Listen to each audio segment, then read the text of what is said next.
It is Wednesday, October 2nd. Good morning and welcome to THG News Today right here on THG Network's channel. I am Mervin and it's a pleasure to be in your company this morning. The news, of course, is powered by Carl & Sons Unique Bakery on the island of St. Martin with 3 locations on the island. Thesis on Nevis, also Hanley's Plumbing Services. Now, let's get right to the news. This story, I just can't believe what I read yesterday. Someone did indicate to me a few days ago that this was what was said. And I was saying to them, no, it possibly could not be.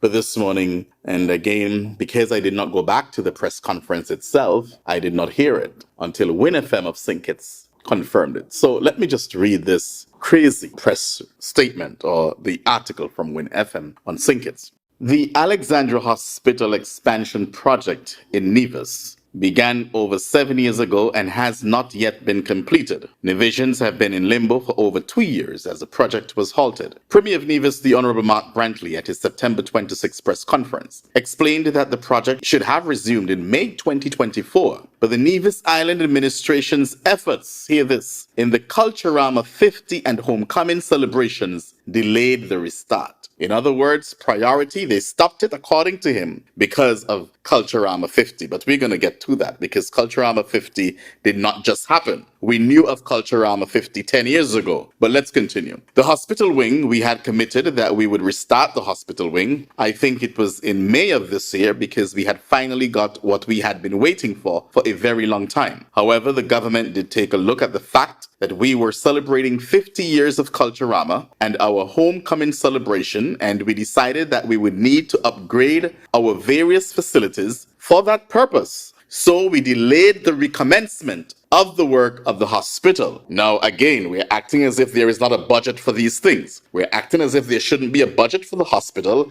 and we're also acting as if there shouldn't be a budget for Culturama activities and upgrades. Let's continue. He continued by saying, I cannot today give you a date when we will restart, but what I can tell you is that a discussion has already started in terms of how we'll go about completing the project. That project, I can tell you, will be the most important infrastructural project for the government in the coming budget session. There's no if and buts or maybes about it. Again, these are statements made every year for this hospital, what he's saying now. But let's continue. We have to complete this project, and that is our commitment to the people of Nevis that we would get it done. The Alexandra Hospital Expansion Project, according to Win FM, had been questionable from its very early stages, from who the architect was to whether the architectural design was properly done, whether there were construction mishaps, an unknown quantity surveyor who did not deliver and should have been taken to court, and the extended halt of the project. The Premier of Nevis confirmed that there were difficulties. In early 2023, Brantley told Win FM that the project was paused to facilitate the reconfiguration of the building's interior, but did not detail what had gone wrong. Despite repeated commitments to restart the project, it continued to be delayed. This is a report from Win FM. It continues. Preparation for the new hospital project wing, it's just an additional wing. It's not the hospital. It's just a piece, an additional part of it. Started 10 years ago in 2014. The official groundbreaking ceremony was held in May 2017 with a $19 million budget estimate and a completion date of 24 months. So May 2017, it was promised by this CCM-led government that it will be completed within 24 months. Anyway, we continue. However, in the budget of the Nevis Island Administration estimates for 2023, the Premier informed that an additional $12 million had been budgeted for the completion of the Alexandra Hospital Expansion Project. Fellow Nevisians, because I'm a Nevision, this is absolutely nuts. This is absolutely crazy that a project, and yes, if you're just joining us here for the first time, we do not just report the news, we also do commentary on some of the news items, and this is one of them. So if you want to subscribe, and I'll encourage you to subscribe so that you can get news, information, and yes, commentary. So if you're just here for news and you don't like what you're hearing, just for news, then you're free to do whatever you please to do. But if you appreciate the commentary, then thank you for listening. So let me continue with this. Now, the Nevision Premier, the Honourable Mark Brantley, to me, he threw in the towel on the main healthcare facility expansion. He threw in that towel, he dumped the hospital, put it on pause, according to him, to facilitate Nevis's biggest party. A party that will be held once per year at the Culturama village. We use it twice a year at least, 2 or 3 times a year anyway. And in what is being considered a very sick joke by most divisions, the island's leader says his government decided not to recommence work on the Alexandra Hospital to facilitate Culturama, citing, according to him, that C50 and the homecoming celebrations were more important. Now, this is the typical failure of this CCM administration on Nevis. This hospital project began in 2017 at a time when Culturama was what? 43? 43, I believe. This government did not know in 7 years there would be Culturama 50. More than that, though, how can a government with access to more than 1.2 billion EC dollars, how can you not complete a project estimated at $31 million after 7 years? And now, having spent $10 million, according to a radio talk show host, they say 5, but now there is evidence to show $10 million on the renovations of the Culturama complex and the village. Now we don't know when the hospital about to begin. We don't know, or recommence. We have no idea, because all of our money is spent over $10 million on a Culturama village and a Culturama complex.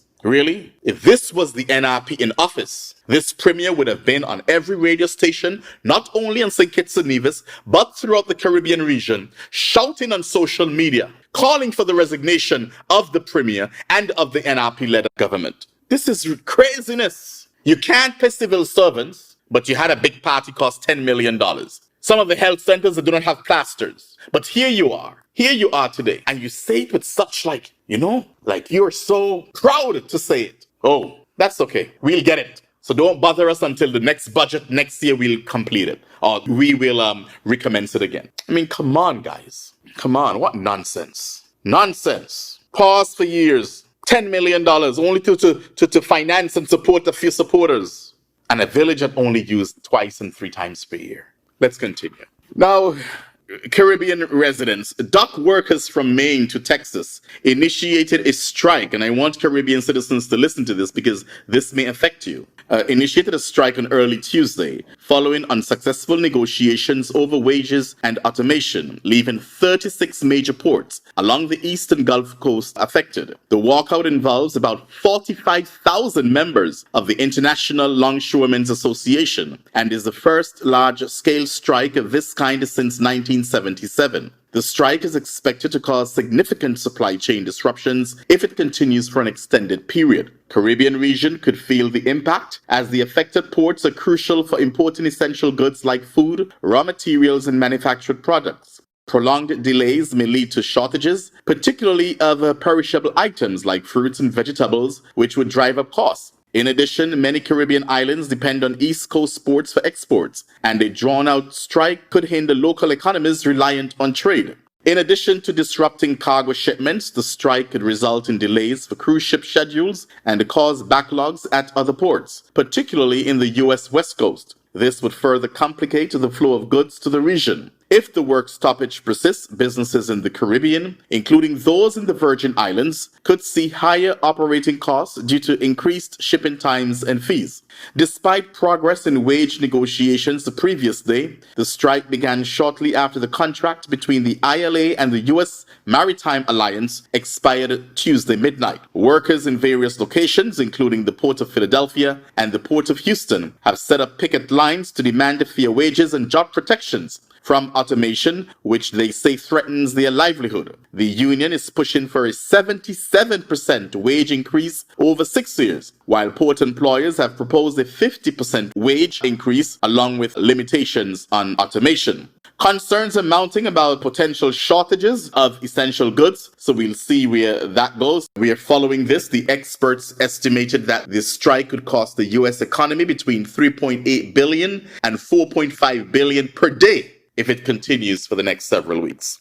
And finally, in THG this morning, he was the patriarch in one of the first sitcoms with all-black cast. John Amos, who played a stern patriarch on Good Times. Oh, those were the good times. America's first sitcom featuring a 2-parent black family and who had a starring role in Roots, the slavery narrative that became America's most watched show in the late 1970s. He has died in Los Angeles. He was 84. His publicist, Belinda Foster, confirmed his death on Tuesday, saying he had died on August 21st. She did not specify the cause or say why the announcement of his death was delayed. Chronicling the trials and tribulations of a black working class family living in the Chicago projects, Good Times, which ran from 1974 to 1979. Also on CBS, never shied away from the gritty realities of life in public housing, touching on topics like racial bigotry, drug abuse, and poverty, but all with a sense of humor.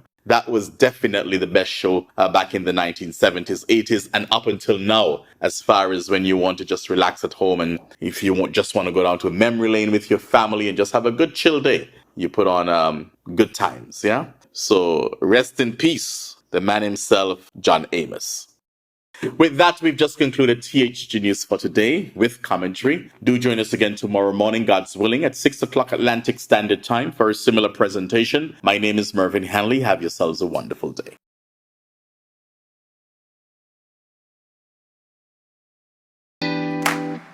Sons have been serving the people of St. Martin for over 40 years, and the food and service get better and better. From early morning, customers flock to the bakery for their favorite sandwiches, cakes, pastries, you name it. First thing at mornings and last thing at afternoons, folks rush to Carl & Sons for simply the best. There are 2 locations, Colbay and on the Punfill. In Colbay, the opening hours are Monday to Friday from 6 a.m. to 6 p.m. On Saturdays, 6 a.m. to 5 p.m. And on Sundays, 6:30 a.m. to 10:30 a.m. and 2 p.m. to 5 p.m.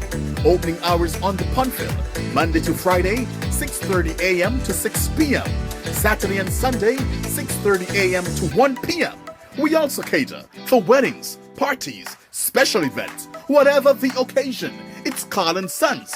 Our staff, we are always happy to serve you. Call us today, the Colbay location, 721-544-2462. That's 721-544-2462.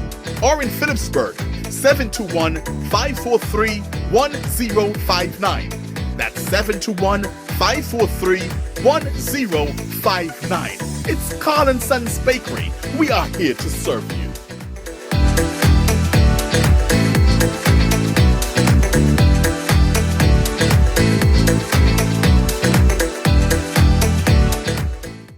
Nevis, satisfy your sweet tooth at Feaser's, the coziest spot in Charlestown, known for its mouth-watering ice cream and dal parade. We are open Monday to Saturday, 8 a.m. to 5 p.m. Come in and sample our patties, sandwiches, air-fried wings with fries, hot dogs, rotis, and now our famous smoothies, in all flavors of course. And don't forget to try the famous bus-up shut and saltfish. It's Feaser's, located at the entrance to the Cotton Ginnery Mall in Charlestown, Nevis. They're also available by phone, so place your order by calling 1-869-665-2458. Don't ask about the rest, just try the best.